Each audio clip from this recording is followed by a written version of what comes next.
చాలా చిన్న వయసులోనే జుట్టంతా నెరిసిపోవడం, రోగ నిరోధక శక్తి డౌన్ అయిపోవడం, పెద్దవాళ్ళకు కూడానండి ఇమ్యూనిటీ పడిపోవడం. కారణం ఏంటో తెలుసా? యాంటీబాడీలు లేకపోవడం అండి. యాంటీబాడీలు బాగానే తింటున్నాం కదా అంటారేమో. జనరల్గా పప్పు అనగానే మనకు ఒక కామెడీ. ఎంత పొరపాటు అంటే చెప్తాను చూడండి. పప్పులో కేవలం ప్రోటీన్సే అనుకుంటాం కదా, దండిగా ఉంటాయండి. విటమిన్స్ ఉంటాయి, మినరల్స్ కూడా ఉంటాయి. దీంతో పాటు వేరేవి కూడా ఉంటాయండి. అవి మనిషిని కోస్తో ఇబ్బంది పెడుతూ ఉంటాయి.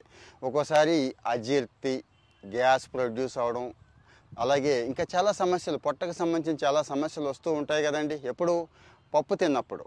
వాటిని యాంటీ న్యూట్రియంట్స్ అంటున్నారండి. ఫేమస్ రిపోర్ట్స్ ఏమొచ్చినా కానీ మనం షేర్ చేసుకుంటున్నాం కదా, అలాంటిదే ఇది. ఈ యాంటీ న్యూట్రియంట్స్ని పోగొట్టేసుకోండి. ఏది ఆ ఇబ్బంది ఉన్నవాళ్ళు, ఇబ్బంది లేని వాళ్ళు కూడా యాంటీ న్యూట్రియంట్స్ పప్పులో లేకుండా చేసుకుంటే పప్పు వల్ల ప్రయోజనం 10 రెట్లు పెరుగుద్ది అంటున్నారండి. ఏం చేయాలి అంటారా? ఏం లేదండి. జనరల్గా మనం ఏం చేస్తాం, పప్పు డైరెక్ట్గా ఉడకబెట్టేసో లేకపోతే తాలింపులో వేసుకొని తినేస్తాం కదా. చిన్న మొలక వచ్చేలా చూడండి.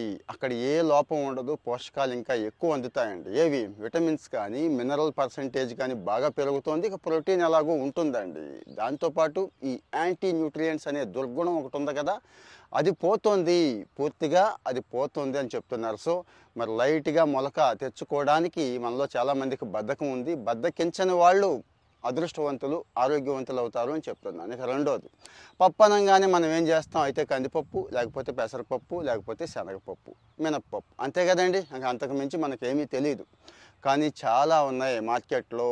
రాజ్మా దగ్గర నుంచి ఇంకా చాలా ఉన్నాయండి. అన్నీ కూడా మంచివే, గుర్తుంచుకోండి. ఏం చెప్తున్నారు ఎక్స్పర్ట్స్ అంటే, వీటన్నిటినీ వాడండి. రోజుకు ఒక రకం చొప్పున వాడితే జరిగే మేలు అంతా ఇంత కాదు, ఇంకా చాలా ఎక్కువ మేలు జరుగుద్ది అంటున్నారు. అలాగే పప్పు కేవలం కూరల్లో వేసేసి ఉడికించేసి, లేకపోతే కొంతమంది అన్నంతో తీసుకుంటారు కదా, అన్నంతో కలిపి ఉడికించడం. చిరుధాన్యాలు, కాయధాన్యాలతో వీటిని వాడండి మిక్స్ చేసి. అంటే మీకు అర్థమైపోయి ఉంటుంది, జొన్న కావచ్చు, సజ్జ కావచ్చు, కొర్రలు కావచ్చు, అంటి కొర్రలు కావచ్చు, ఇవన్నీ ఉన్నాయి కదా, వీటితో కలిపి చూడండి. దాని ప్రయోజనం 1 కాదు 10 రెట్లు ఎక్కువ అవుతుంది అని చెప్తున్నారు.